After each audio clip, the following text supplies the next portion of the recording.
நம் கண்களை மூடி நாம் ஜெபம் பண்ணுவோம். இந்த வருடத்தில் இந்த ஜனவரி மாதம் கடைசி வாரங்களில் நாம் நிற்கிறோம். இந்த வாரம் முழுவதும், இந்த மாதம் முழுவதும் கர்த்தர் நம்மை கண்ணிமை போல காத்து வழிநடத்தி வந்தார். இந்த வருஷத்தில் நல்ல வாக்குத்தத்தத்தை கொடுத்து நம்மளை தேற்றி இருக்கிறார். அநேக சத்தியங்களை கொடுத்து நம்மளை பலப்படுத்தி இருக்கிறார். ஆவியானவர் இந்த வேளையிலும் இந்த கடைசி வாரத்திலும் கர்த்தர் நம்மோடு இடைப்படும்படியாய் ஒப்பு கொடுத்து, பரிசுத்தமுள்ள என் தகப்பனே, உம்மை நன்றியோடு ஸ்தோத்தரிக்கிறோம்.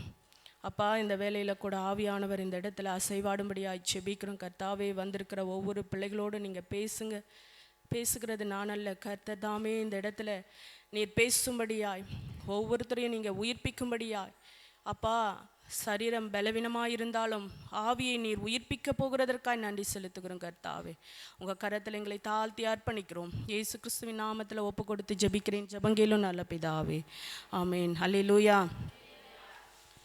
நம்ம ஒரு வசனத்தை கூட எடுத்து வாசிக்கலாம். யோவான் 16ஆம் அதிகாரம்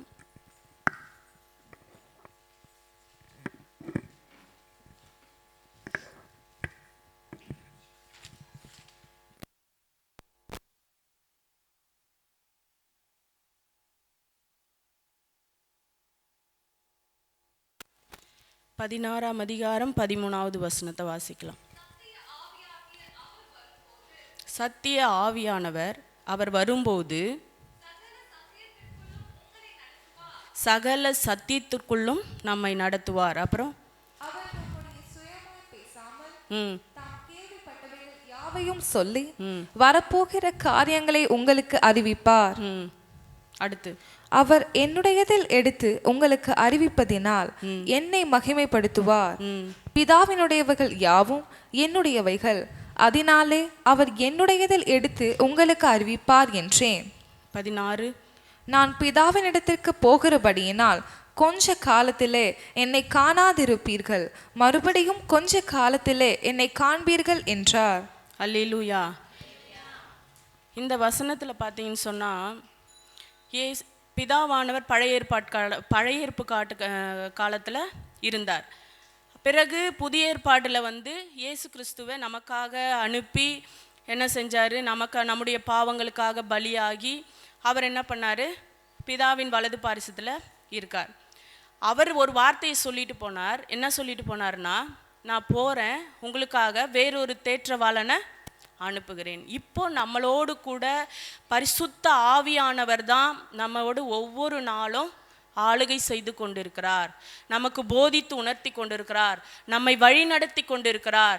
நமக்கு சத்தியத்தை கொடுத்து நடத்தி கொண்டு இருக்கிறார். எத்தனை பேர் அதை உணர்றீங்க? அல்லேலூயா. ஆமாம், ஆவியானவர் தான் நாம் செய்கிற ஒவ்வொரு தவறாக இருந்தாலும், இல்லை இந்த காரியத்தை நான் எப்படி செய்யணும் அப்படின்னு சொன்னாலும், ஆவியானவர் தான் நம்ம உள்ளத்தில் பேசி கொண்டு இருக்கிறார். இதை செய்யாதம்மா, இதை பண்ணாத, இங்கே போ, இதை செய்யி அப்படின்னு சொல்லி நம்மளுக்கு போதித்து என்ன பண்ணுறாரு? ஆவியானவர் நம்மை நடத்துகிறார்.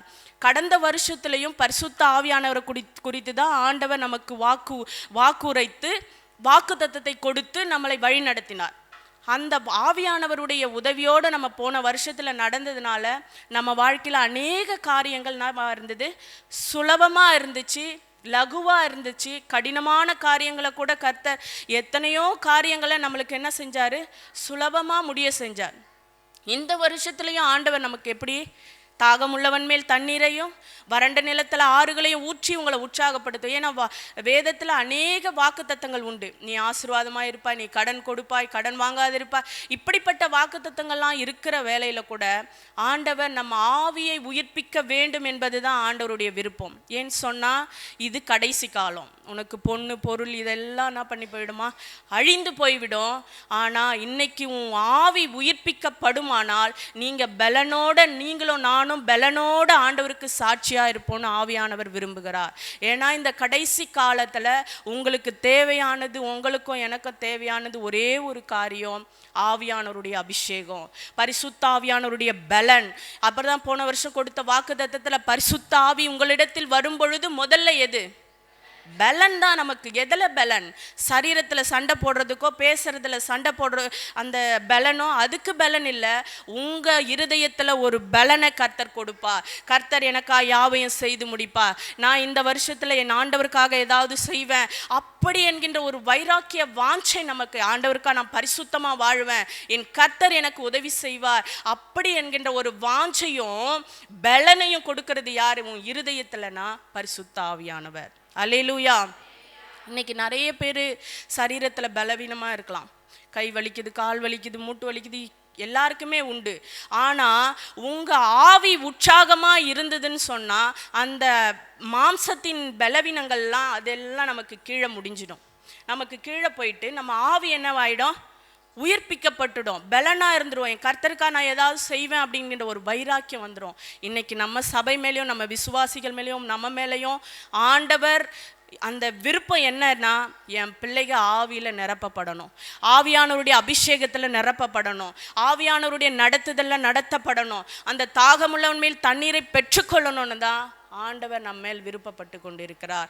அவருடைய ஏக்கம் அதுவாக தான் இருக்குது. அப்படி இருக்கும் பொழுது கர்த்தர் நம்மளை பலனாய் நடத்துவார். இந்த வசனத்தில் சத்திய ஆவியாகி அவர் வரும் பொழுது சகல சத்தியத்துக்குள்ள என்ன பண்ணுவார்? நம்மளை நடத்துவார். அவர் தம்முடைய சுயமாய் பேசாமல் தாம் கேள்விப்பட்டவைகள்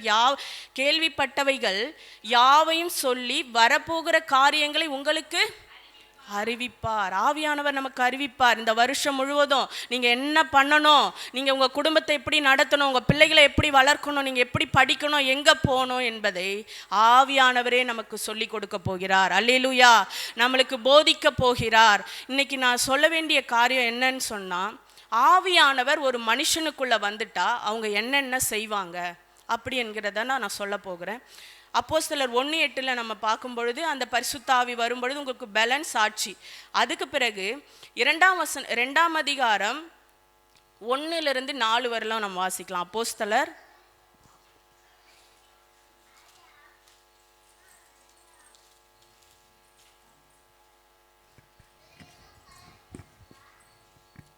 அப்போஸ்தலர் 2ஆம் அதிகாரம் 1-4 வரையிலும்.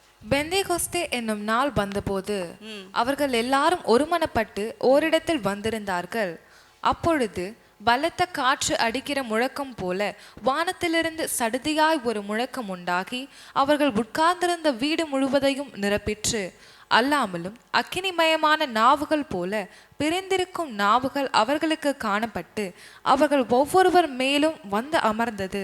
அவர்கள் எல்லாரும் பரிசுத்த ஆவியினாலே நிரப்பப்பட்டு ஆவியானவர் தங்களுக்கு தந்தருளின வரத்தின்படியே வெவ்வேறு பாஷைகளிலே பேசத் தொடங்கினார்கள். அல்லேலூயா. இந்த அப்போஸ்தல நாட்களில் நடந்த காரியம் நமக்கு நிறைய நேரங்களில் நம்ம படிச்சிருக்கிறோம். இதை தான் ஆண்டவர் நம்ம சபையில் நமக்குள்ள விரும்புகிறார். எத்தனை பேர் நீங்கள் இதை விரும்புகிறீங்க? அல்லேலூயா. பெந்தேகோஸ்தே என்னும் நாள் வந்தபொழுது அந்த நாளில் அவங்க ஓரிடத்துல கூடியிருந்தாங்க. அப்பொழுது பலத்த காற்று வந்தது, வானத்திலிருந்து சடுதியாய் ஒரு முழக்கம் உண்டாகி அவர்கள் உட்கார்ந்திருந்த வீடு முழுவதும் நிரப்பிற்று. அல்லாமலும் அக்கினி நாவுகள் பிரிந்திருக்கிற நாவுகள் அவர்களுக்கு காணப்பட்டு அவர்கள் என்ன பண்ணாங்களாம்? வெவ்வேறு ஒவ்வொருவர் மேலும் வந்து அமர்ந்து அவர்கள் எல்லாரும் பரிசுத்த ஆவியினால் நிரப்பப்பட்டு ஆவியானவருக்குள்ள தந்தருளின வரத்தின்படியே வெவ்வேறு பாஷைகளை அவர்கள் பேசினார்கள்.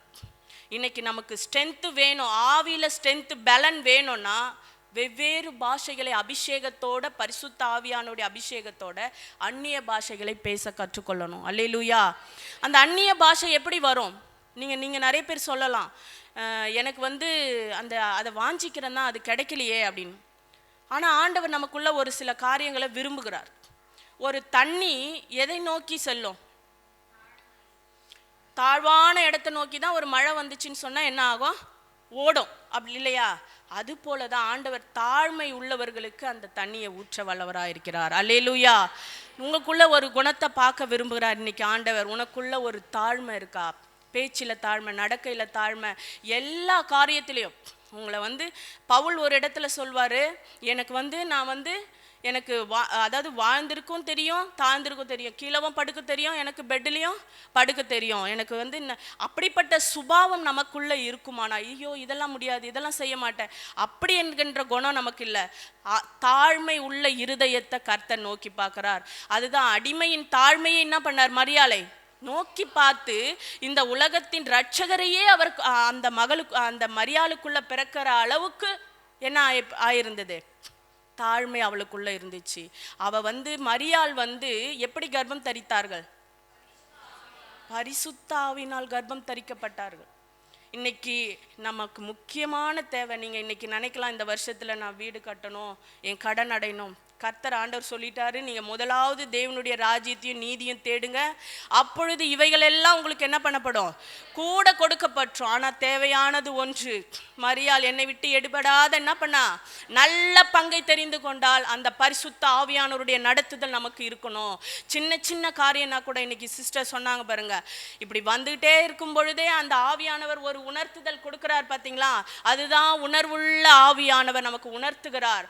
உனக்கு போதிக்கிற ஆவியானவர், நீ செய்யறது தவறு. ஒரு சில நேரங்களில் நம்ம என்ன செய்யறோம் தெரியுங்களா, தவறு செஞ்சிட்டா கூட இந்த ஒரு முறை தானே, இது சின்னது தானே அப்படின்னு சொல்லி நம்ம தட்டி கழிக்கிறவர்களா இருக்கோம். கிடையாது, நீங்க ஆவியானவருடைய அந்த உணர்த்துதல் படும் பொழுதே நாம் மனம் திரும்பி அதுக்கேற்ற கனியை நாம் கொடுக்கிறவர்களா இருக்கணும்.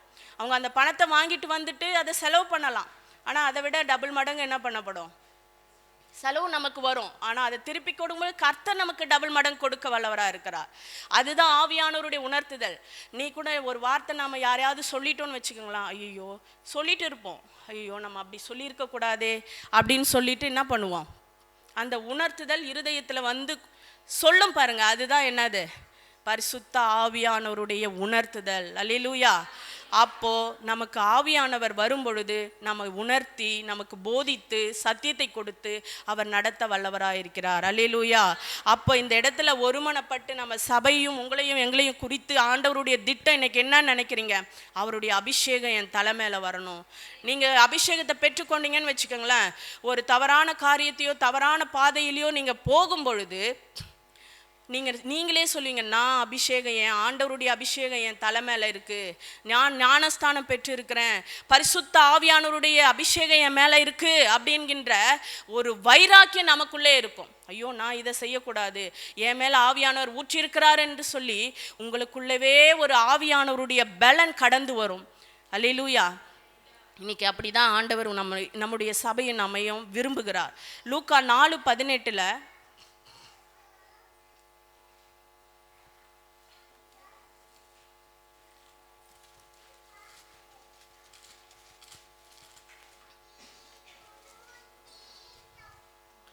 லூக்கா 4:18 கர்த்தருடைய ஆவியானவர் என்மேல் இருக்கிறார், தரித்திரருக்கு சுவிசேஷத்தை பிரசங்கிக்கும்படி என்னை அபிஷேகம் பண்ணினார், இருதயம் நறுங்குண்டவர்களை குணமாக்கவும், சிறைப்பட்டவர்களுக்கு விடுதலையும், குருடருக்கு பார்வையையும் பிரசித்தப்படுத்தவும், நொறுங்குண்டவர்களை விடுதலையாக்கவும், கர்த்தருடைய அனுக்கிரக வருஷத்தை பிரசித்தப்படுத்தவும் என்னை அனுப்பினார் என்று எழுதியிருக்கிற இடத்தை அவர் கண்டு.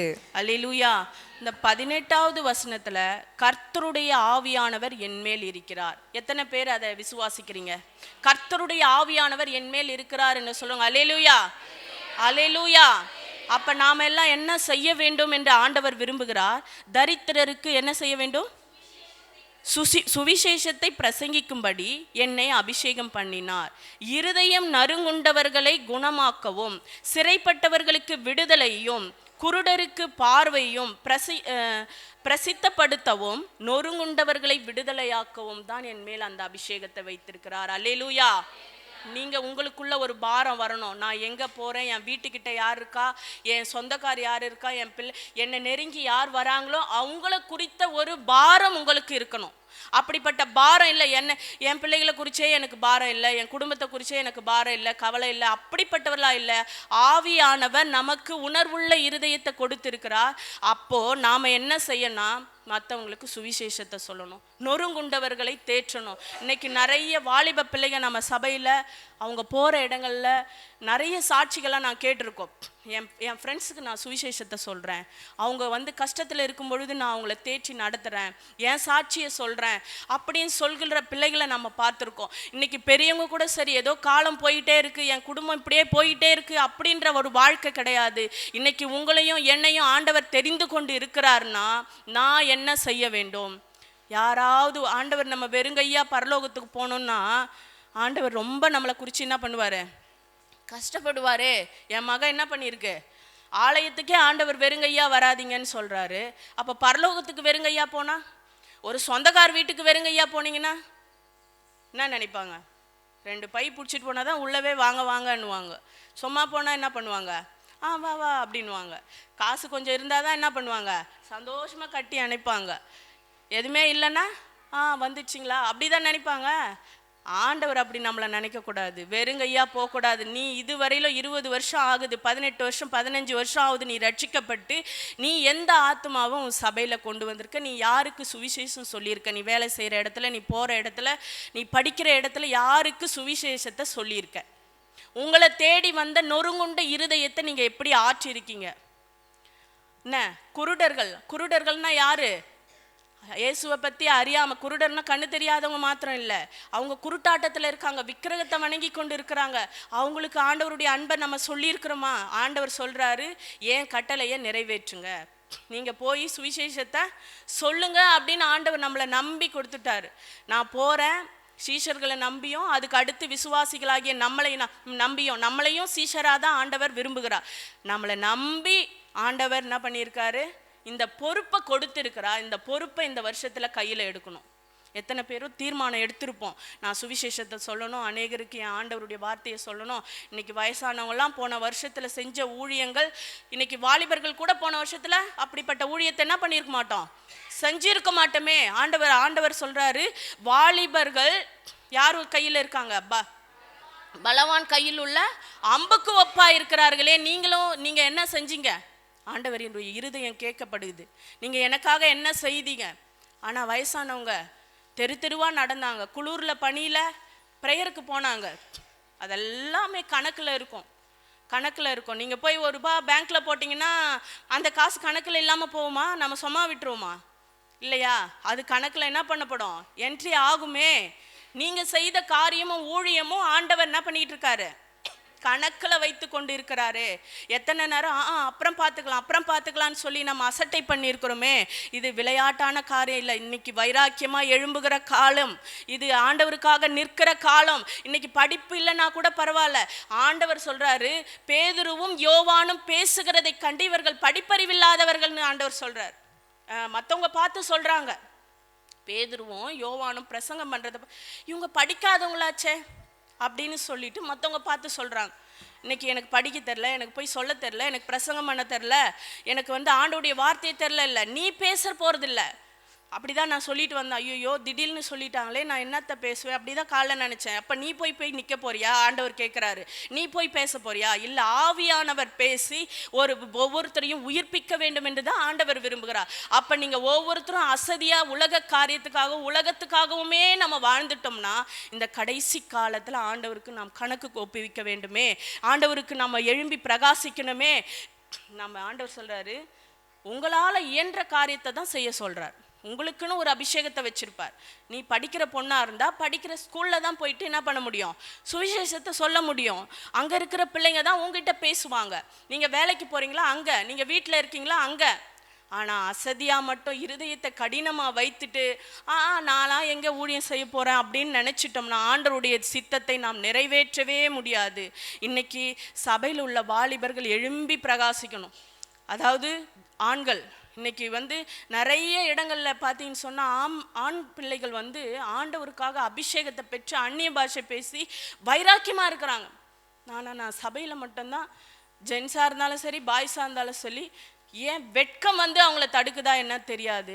இல்லை, நீங்கள் அந்தரங்கத்தில் உங்கள் வீட்டுக்குள்ளே நீங்கள் அந்நிய பாஷை பேசினாலும் அது ஆண்டவருக்கு மகிமையான காரியம். ஆக மாத்தலும் கர்த்தருடைய பலனை நீங்கள் பெற்றுக்கொள்ளணும். ஒரு காரியம் நீங்கள் இப்படி கடந்து போகிறீங்கன்னா அங்கே ஒரு தடை போல் உங்களுக்கு வருது. அதாவது தடைன்னா உங்களுக்கு பிரச்சனை. உங்களுக்கு போராட்டம், உன் பிள்ளை அடங்க மாட்டேங்குது, உன்னுடைய பிரச்சனை வந்து பெருசாக மலை போல இருக்குது. அதுக்கு நீங்கள் என்ன செய்யணும்னு தெரியுங்களா? நீங்கள் அந்நிய பாஷையை பேச பேச பேச பேச அந்த சத்துரு கிரியைகள் இயேசுவின் நாமத்தில் அது நீங்கி போகும். ஹல்லேலூயா. நீங்கள் யோசிச்சு பாருங்கள், நீங்கள் பேசி பாருங்களேன். ஏன்னு சொன்னால் அந்த பாஷை உங்களுக்கும் ஆண்டவருக்கு மாத்திரம்தான் தெரியும், சத்துருவுக்கு தெரியாது. நீங்கள் சத்துருவோடு நேரடியாக பேசும் பொழுது அது என்ன பண்ணப்படுதுன்னா, சத்துரு கேட்குறா, நீ ஜெபம் பண்ணுறியா, நீ உபவாசம் பண்ணுறியா, நீ பரிசுத்தமாக வாழணும்னு நினைக்கிறியா அப்படின்னு அவனுக்கு தெரியும். ஆனால் நீங்கள் அந்நிய பாஷை பேசும் பொழுது சத்துருவுக்கு அது தெரியாது. ஆவியானவர் உங்களோடு இடைப்பட்டு அந்த காரியத்தை முறியடிக்க தேவன் நமக்கு உதவி செய்வார். அல்லேலூயா. இன்னைக்கு இந்த வருஷத்தில் அபிஷேகம் பெறாதவங்களா இருந்தாலும் அந்நிய பாஷை பெறாதவர்களாக இருந்தாலும் நம்ம சபையில் பலன் நமக்கு வேண்டும். சரீரத்தில் பலன் இருக்கோ இல்லையோ, என் ஆவியில தேவன் எனக்கு நிச்சயமா பலன் கொடுக்கணும். எத்தனை பேர் ஆசைப்படுறீங்க? வாலிபர்கள் எத்தனை பேர் ஆசைப்படுறீங்க? எழும்பி பிரகாசிக்கணும்னு தான் ஆண்டவர் விரும்புகிறார். அல்லேலூயா. அடுத்து ஆவியானவர் யார் யாருக்குள்ளாம் வந்து என்னென்ன கிரியைகள் வேதத்தில் செஞ்சாங்கன்னு சொல்லி ஒரு சில காரியங்களை சொல்றேன். மத்தேயு 3ஆம் அதிகாரம்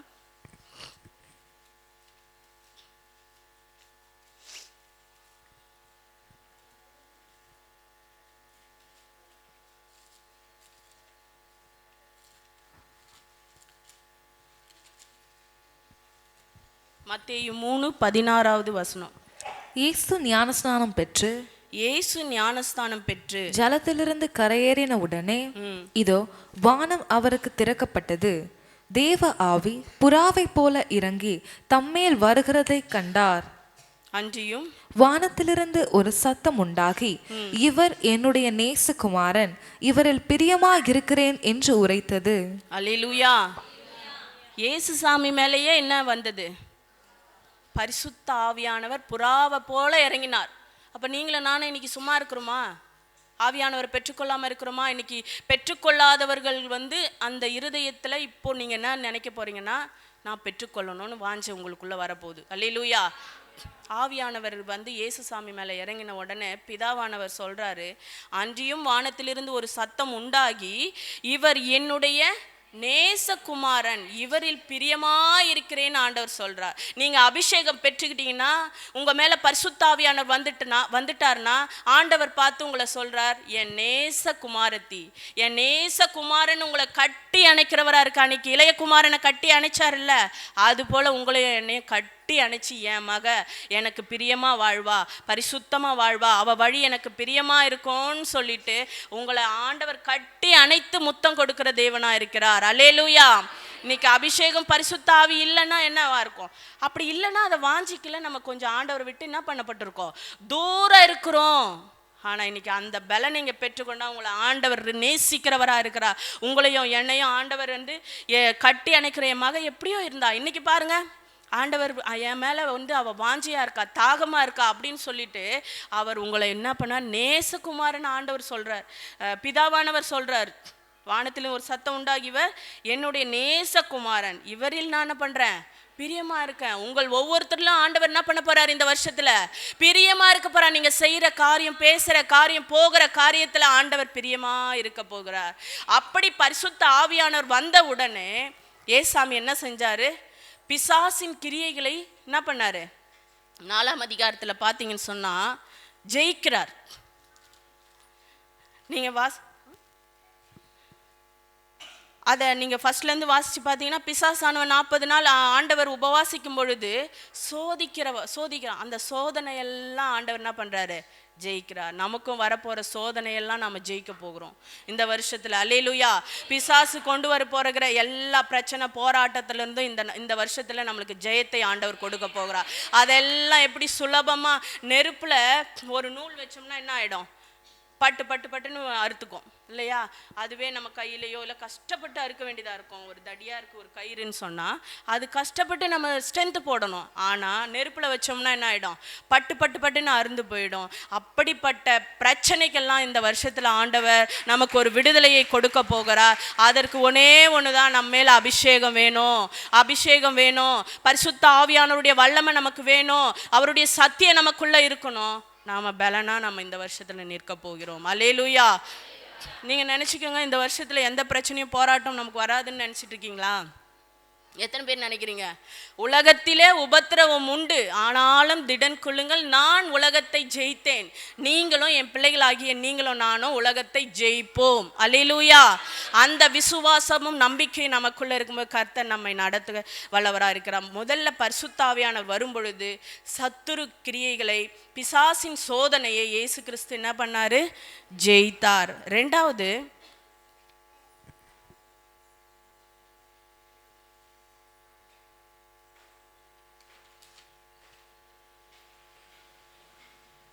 ஆதியாகமம்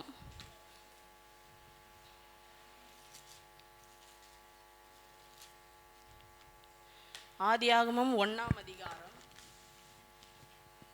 1வது வசனத்திலிருந்து. ஆதியிலே தேவன் வானத்தையும் பூமியையும் சிருஷ்டித்தார். வானத்தையும் பூமியும் சிருஷ்டித்தார். ரெண்டாவது, பூமியானது ஒழுங்கின்மையும் வெறுமையாயிருந்தது.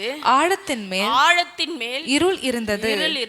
தேவ ஆவியானவர் ஜலத்தின் மேல் அசைவாடி கொண்டிருந்தார். அல்லேலூயா. இந்த வசனத்திலிருந்து ஆண்டவர் நம்மோடு கூட பேசுறது என்ன தெரியுங்களா? பூமியானது எப்படி இருந்துச்சா? ஒழுங்கின்மை, வெறுமை. ரெண்டாவது, ஆழத்தின் மேல் இருள். இந்த 3 காரியத்தையும் ஆவியானவர் வரும்பொழுது ஜலத்தின் மேல் அசைவாடின உடனே, அதுக்கு பிறகு இந்த வானம் பூமி எல்லாம் ஆண்டவர் வார்த்தையினால் என்ன பண்ணிப்பட்டார்? உண்டாக்கி அழகுபடுத்திட்டார். அப்போ அந்த ஒழுங்கின்மையும் வெறுமையும் இருளையும் நீக்கணும்னா ஆவியானவருடைய அபிஷேகம் நமக்குள்ள வரணும். அல்லேலூயா. உங்க குடும்பத்துல என்னென்ன காரியங்கள் ஒழுங்கின்மையா இருக்கு? நீங்கள் பாருங்கள், என் பேச்சு ஒழுங்கின்மையாக இருக்குது, என் நடத்த ஒழுங்கின்மையாக இருக்குது, என் பிள்ளை சரியாக இல்லை, என் குடும்பம் வந்து ஒழுங்கின்மையாக இருக்குது, பார்க்கவே அசிங்கமாக இருக்குது அப்படின்னு நீங்கள் எத்தனை பேர் நினைக்கிறீங்களோ தெரியாது. ஆண்டவர் அந்த ஒழுங்கின்மை வெறுமையெல்லாம் கர்த்தர் மாற்ற போகிறார். அல்லேலூயா. ஒழுங்கின்மையெல்லாம் ஆண்டவர் நேராக்க போகிறார். அல்லேலூயா.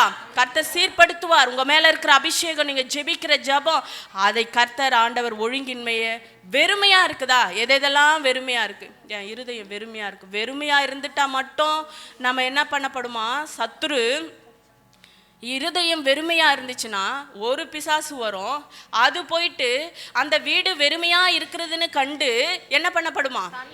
7 தண்ணிலும் பொல்லாத 7 பிசாசுகளை கொண்டு வந்து குடியிருக்குமா. அதுக்கு என் இருதயம் வெறுமையாக இருக்கக்கூடாது. அல்லேலூயா.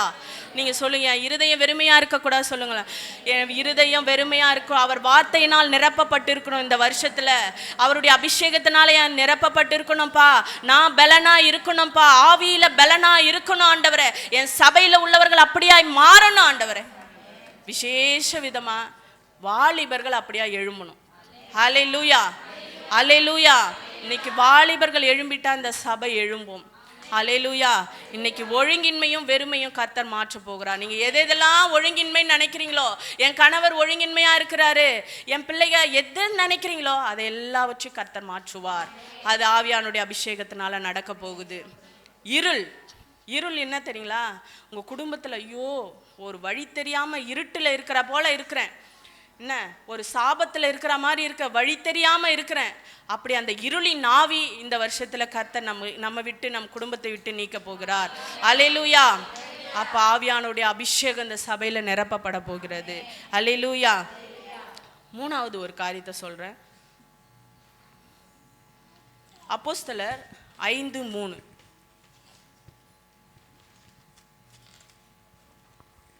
பேதுரு அவனை நோக்கி, அனனியாவே, நிலத்தின் கிரியத்தில் ஒரு பங்கை வஞ்சித்து வைத்து பரிசுத்த ஆவியினிடத்தில் பொய் சொல்லும்படி சாத்தான் உன் இருதயத்தை நிரப்பினதென்ன? அல்லேலூயா. இங்கே பார்த்தீங்கன்னு சொன்னால் பேதுரு அனனியாவுக்கிட்டையும் அந்த சப்பிரால் கிட்டையும் சொல்கிறாரு.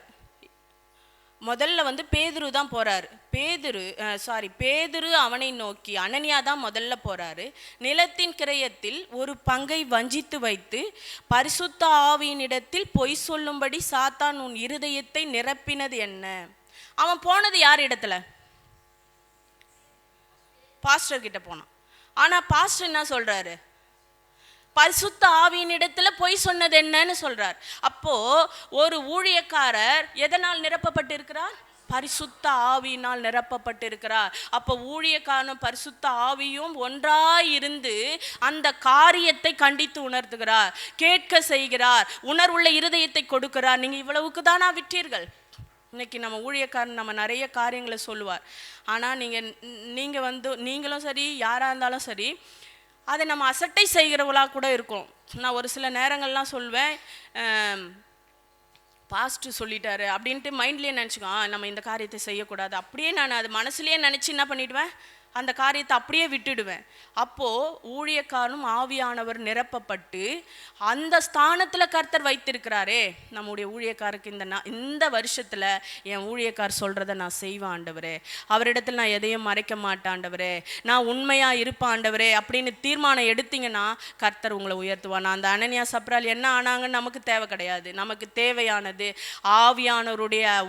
ஆவியானவரால் நிரப்பப்பட்ட ஊழியக்காரிடத்தில் நாம் எப்படி நடந்து கொள்ள வேண்டும். உண்மையும் உத்தமமாய் நடக்கும் பொழுது கர்த்தர் நம்மளுக்கு உயர்வை கொடுப்பார். நம்ம பெரிய பாஸ்டர் கிட்ட கூட இதை சொல்லாத அதை சொல்லாத நம்ம நினைச்சா கூட ஊழியக்காருக்கு ஆண்டவர் என்ன பண்ணிடுவார், வெளிப்படுத்திடுவார். இவன் எப்படி வரான், இப்படி எப்படி பேச போகிறான், என்ன சொல்ல போகிறான்றத ஆல்ரெடி அவங்களுக்கு தெரியும்.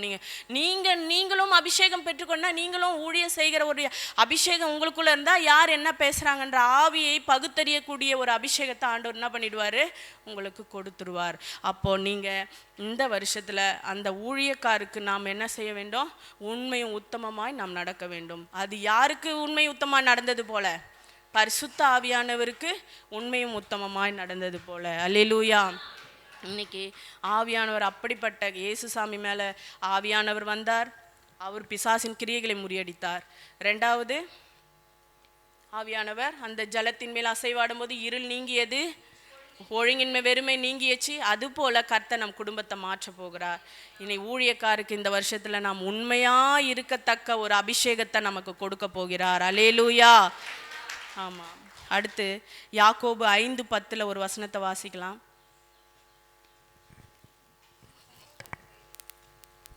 என் சகோதரரே, கர்த்தருடைய நாமத்தினாலே பேசின தீர்க்கதரிசிகளை துன்பப்படுத்துதலுக்கும் நீடிய பொறுமைக்கும் திருஷ்டாந்தமாக வைத்து கொள்ளுங்கள். யாக்கோபு 4ஆம் அதிகாரம், யாக்கோபு 4:5 நம்மில் வாசமாய் இருக்கிற ஆவியானவர் நம்மிடத்தில் வைராக்கிய வாஞ்சையாய் இருக்கிறார் என்று வேத வாக்கியம் வீணாய் சொல்லுகிறதென்று நினைக்கிறீர்களா? அவர் அதிகமான கிருபையை அளிக்கிறாரே. ஆதலால் தேவன் பெருமை உள்ளவர்களுக்கு எதிர்த்து நிற்கிறார், தாழ்மை உள்ளவர்களுக்கோ கிருபை அளிக்கிறார் என்று சொல்லி இருக்கிறது. அல்லேலூயா. அங்க பாத்தீங்கன்னு சொன்னா, நம்மில் வாசமாயிருக்கிற ஆவியானவர் நம்மிடத்தில் எப்படி இருக்கிறாரா? வைராக்கிய வாஞ்சை எது தெரியுங்களா? நம்ம சொந்தம் பந்தம் அப்படின்னு போய் நிற்போம் பாருங்க, அந்த இடத்துல உனி வைராக்கியம் பாராட்டணும். நான் ஆண்டவருடைய பிள்ளை, நான் பிரித்தெடுக்கப்பட்ட, நான் அபிஷேகம் பெற்றவ அப்படின்னு சொல்லி நீ வைராக்கியமாக நிற்க வேண்டும். எத்தனை பேர் நிற்க போறீங்க? இது தானே, நான் என்ன கற்பூரமாக கொளுத்துறேன், நான் அங்கேயா போய் நிற்கிறேன், அது சும்மா எடுத்து சாப்பிட்டேன். எத்தனை பேர் அதெல்லாம் தவிர்த்து கொண்டே வரணும். ஆவியானவர், அதாவது நீங்கள் சத்தியத்தை அறியாத காலத்தில் அவர் ஒன்றுமே செய்ய மாட்டார். ஆனால் சத்தியத்தை அறிந்து கொண்ட பிறகு, ஒரு புத்தியை தெரிந்து கொண்ட பிறகு அதையெல்லாம் தவிர்க்கணும். நம்மளை கண்டே அவங்க என்ன பண்ண மாட்டாங்க, கிட்ட வரமாட்டா. அவள் சர்ச்சுக்கு போகிறவ சொல்லுவாங்களா, சொல்ல மாட்டாங்களா? அவள் இதெல்லாம் சாப்பிட மாட்டா, இங்கெல்லாம் வரமாட்டா. எந்த ப்ரோக்ராமாக இருந்தாலும் சரி, இந்து காரியமாக இருந்தால் அந்த இடத்துல நாம் என்ன பண்ணக்கூடாது, பிரித்தெடுக்கப்பட்டவள் இவள் என்னுடையவள் நேச குமாரத்தி அப்படின்னு சொல்லி ஆண்டவர் நம்மளை பார்த்து சொல்லியிருக்கிறார். இந்த வருஷத்தில் ஒரு தீர்மானம், ஆற்றுல ஒரு சேத்துல அப்படிலாம் இருக்கக்கூடாது. ஆண்டவர் வாந்தி பண்ணி போடுவேன்னு சொல்கிறாரு இல்லையா? அனலாக இல்லாமல் குளிராக இல்லாமல் இருந்தோம்னா வாந்தி பண்ணிடுவேன். இல்லை, இன்னைக்கு என் இருதயத்தில் ஒரு வைராக்கியத்தை எடுக்கிறேன்ப்பா. இந்த ஜனவரி மாதம் முழுவதும் கர்த்தர் நம்மளை கண்ணிமை போல காத்து வழி நடத்தினாரா, வாக்குத்தத்தத்தை கொடுத்து தேற்றி நடத்தினாரா, நல்ல ஆகாரத்தை கொடுத்தா. இதை விட நமக்கு என்ன பலன் வேணும்? நம்ம நேசிக்கிற தேவன் நம்மோடு கூட இருக்கிறா. அவருக்காக நான் என்ன செய்ய போகிறேன்றது தான் உங்களுக்கும் எனக்கும் ஒரு வைராக்கியம். அல்லேலூயா. இன்னைக்கு ஒரு தீர்மானத்தை எடுத்தவர்களா இந்த வசனத்தில் அவர் வைராக்கிய வாஞ்சை உள்ளன்னு சொன்ன, உங்கள் இருதயத்தில் என் இருதயத்தில் ஒரு வைராக்கியம் இருக்கும். என் ஆண்டவருக்காக தான் நான் நிற்பேன், சத்துரு பக்கம் நான் போக மாட்டேன். அப்படி என்கின்ற ஒரு வைராக்கியத்தையும் ஒரு தீர்மானத்தை எடுக்கும் பொழுது ஆண்டவர் நம்மளை என்ன பண்ணுவாராம், என் மக எனக்காக நிற்கிறான்னு சொல்லி அவர் நமக்காக நிற்பார். அல்லேலூயா. நாம் இந்த பிரசங்கத்தை கேட்டு நாம் எடுக்க போகிற ஒரே ஒரு தீர்மானம் என்னன்னா, அப்போஸ்தலர் 10:44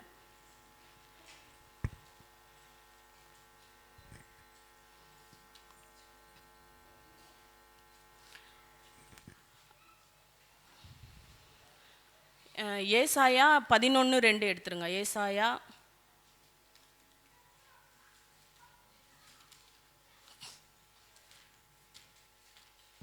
ஆண்டவர் உங்களுக்கும் எனக்கும் ஆவியானவர் எப்படி கிரியை செய்ய போகிற இந்த வருஷத்தில். வாலிபர்கள் கவனிச்சுக்கோங்க. 11:2 ஞானத்தையும் உணர்வையும் அருளும் ஆவியும் ஆலோசனையும் பெலனையும் அருளும் ஆவியும் அறிவையும் கர்த்தருக்கு பயப்படுகிற பயத்தையும் அருளும் ஆவியுமாகிய கர்த்தருடைய ஆவியானவர் அவர் மேல் தங்கியிருப்பார். அடுத்து, கர்த்தருக்கு பயப்படுதல் அவருக்கு உகந்த வாசனையா இருக்கும். அல்லேலூயா. கர்த்தருக்கு பயப்படுதல் உகந்த வாசனையா இருக்கும். இன்னைக்கு நீங்க ஒவ்வொருத்தரும் ஒரு தீர்மானம் எடுக்க போறீங்க. நான் கர்த்தருக்கு பயப்படுறது தான் அவருக்கு உகந்த வாசனை. சாம்பிராணி புகை போடுவாங்க பார்த்தீங்களா, அந்த போட்ட உடனே எப்படி இருக்கும், செம வாசனையா இருக்குதே அப்படின்னு கேட்போம்ல. அந்த வாசனை என்ன தெரியுமா, நீங்க கொடுக்க போறது நீங்களும் நானும் கர்த்தருக்கு பயப்படுறதல் தான். அல்லேலூயா. என் கர்த்தருக்கு பயப்பட போகிறேன். நான் போகிற காரியத்தில் இது கர்த்தருக்கு பயப்படுகிற காரியமா, நான் பேசுகிற காரியம், நான் நிற்கிற காரியம், நான் வர காரியம் எல்லாம் கர்த்தருக்கு பயப்படுகிற காரியமா என்று பார்த்து நாம் என்ன பண்ண போகிறோம், இந்த வருஷத்தில் நடக்க போகிறோம். அல்லேலூயா. அப்போ ஆண்டவர் உங்களுக்கு என்னென்ன கொடுக்க போகிறார், ஞானத்தையும் உணர்வையும் அருளும் ஆவியும் ஆலோசனையும் பெலனையும் அருளும் ஆவி, இவ்வளவு ஸ்ட்ரென்த் எல்லாம் கொடுக்க போறாரு. அறிவையும் கர்த்தருக்கு பயப்படுகிற பயத்தையும் அருளும் ஆவியுமாகிய கர்த்தருடைய ஆவியானவர் அவர் மேல் தங்கி இருந்தது போல இந்த நாட்கள்ல கர்த்தர் நம்மேல் தங்கி இருக்க கர்த்தர் உதவி செய்வார். அல்லேலூயா. இன்னைக்கு ஒன்று நல்லா தெரிஞ்சுக்கோங்க. என் சரீரத்தில் நிறைய பலவீனம் இருக்குது, அதனால் என்னால் ஜெபம் பண்ண முடியல. என் சரீரத்தில் நிறைய போராட்டம், பிசாசின் போராட்டம், என் குடும்பத்தில் போராட்டம், அதனால் நான் ஜெபிக்க முடியல, வேதம் வாசிக்க முடியல அப்படின்னு நீங்கள் நிறைய பேர் நினச்சிக்கிட்டு இருக்கீங்க. ஆனால் இந்த நாளில் ஆவியானவர் நம்ம மேல் கடந்து வரும்பொழுது அந்த நுகந்தனையெல்லாம் கர்த்தர் முறிக்க போகிறார். ஆவியானவரே நீர் இறங்கி வாருங்க. இயேசுவின் நாமத்தினால எல்லா பலவீனங்கள் மாறுகிறதற்காய் ஸ்தோத்திரம்ப்பா. உங்க அபிஷேகம் எங்க மேல கடந்து வருகிறதற்காய் ஸ்தோத்திரம். புது பலன் எங்கள் மேல கடந்து வருகிறதற்காய் ஸ்தோத்திரம்ப்பா. பரிசுத்த ஆவியானவர் வரும்பொழுது நீங்கள் பலனடைவீர்கள் என்று சொன்னீங்களப்பா. என் பிள்ளைகளுக்கு ஆவியில ஒரு பலனை கட்டளையிடும்படியாய் செபிக்கிறேன். ஆவியில ஒரு பலனை கட்டளையிடும்படியாய் செபிக்கிறேன். எல்லா சத்துரு கிரியைகள் நீங்கி போகட்டப்பா. இந்த வருஷத்துல நாங்க எழும்பி பிரகாசிக்க வேண்டும் ஆண்டவரே. எழும்பு சீயோனே, உன் வல்லமையை தரித்துக்கொள் என்று சொன்ன வார்த்தையின்படியா வாலிபர்கள் நல்ல கரங்களை தட்டி ஆண்டவருடைய சமூகத்துல வெட்கப்படக்கூடாதே. நீங்க இன்னைக்கு வெட்கப்பட்டீங்கன்னா ஆண்டவர் உங்க பெயரை சொல்றதுக்கு ஆண்டவர் பரலோகத்துல வெட்கப்படுவாராம். நீங்க எந்தெந்த காரியத்துல, சபையில, ஆண்டவருடைய காரியத்துல, தெருவுல போய் நிக்க வெக்கப்படுறோம், சுவிசேஷத்தை சொல்ல வெக்கப்படுறோம், மத்தவங்க கிட்ட பேசுறதுக்கு வெக்கப்படுறோமே, அதெல்லாம் இந்த நாளில மாறுகிறது. ஒரு வைராக்கியம் கொள்ளுவோமா? என் இருதயத்துல ஒரு வைராக்கியம் வரட்டும்பா. என் ஆண்டவருக்காக நான் நிற்கும் பொழுது என் கர்த்தர் எனக்காக நிற்பார், எனக்காக யாவையும் இந்த வருஷத்துல செய்து முடிப்பார். ஆவியானுடைய அபிஷேகத்தை நான் பெற்றுக்கொள்ளுவேன். எல்லா சத்துரு கிரியைகள் நீங்கி போகிறது. ஹல்லேலூயா. நன்றி நன்றி நன்றி நன்றி. Thank you Jesus. ஆவியானவரே, உங்க மகிமை அபிஷேகம் பெறாத பிள்ளைகள் அபிஷேகத்தை பெற்றுக்கொள்ளணும்ப்பா. இந்த வருஷத்துல பரிசுத்த ஆவியானுடைய அபிஷேகத்தை பெற்றுக்கொள்ளணும். கட்டுக்கள் அறுக்கப்படணும், நிபந்தனைகள் முறிக்கப்படணும் ஆண்டவரே.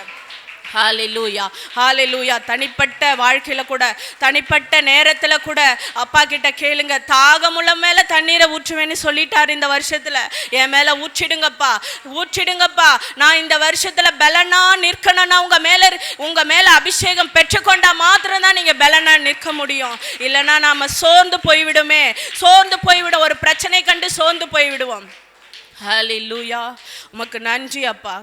அப்படியாய் கர்த்தாவே, இந்த வார்த்தை கேட்ட ஒவ்வொரு பிள்ளைகள் வாழ்க்கையிலும் ஒரு மாற்றத்தை நீங்க கட்டளையிடுங்கப்பா. உங்க மேல நாங்க வைராக்கியம் கொள்ளணும் ஆண்டவரே. இந்த கடைசி காலத்துல மாம்சமான யாவர் மேல என் ஆவியை ஊற்றுவேன்னு சொன்னீங்கப்பா.